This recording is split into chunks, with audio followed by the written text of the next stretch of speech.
অর্থাৎ 9ই মে ব্রিগেডে শপথ নেবেন পশ্চিমবঙ্গের নতুন মুখ্যমন্ত্রী।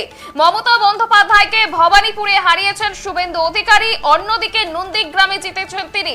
293টি আসনের নির্বাচনে 207টি আসন নিয়ে একক সংখ্যা গরিষ্ঠতা নিয়ে রাজ্য সরকার গড়ছে বিজেপি। স্বাধীনতার পর থেকে এই প্রথমবার পশ্চিমবঙ্গ দেখবে বিজেপি সরকার।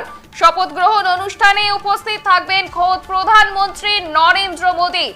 পশ্চিমবঙ্গে মুখ্যমন্ত্রী হচ্ছেন শুভেন্দু অধিকারী।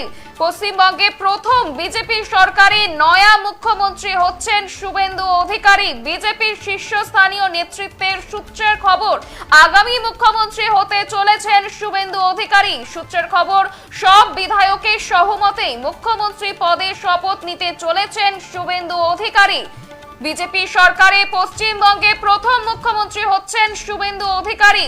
কেন্দ্রীয় স্বরাষ্ট্রমন্ত্রী অমিত শাহের নেতৃত্বে আজ বৈঠকে বসেন বিজেপির জয়ী প্রার্থীরা। আর সেই বৈঠকের বিধায়ক দলের প্রধান ও মুখ্যমন্ত্রীর নাম নির্বাচিত করা হয়।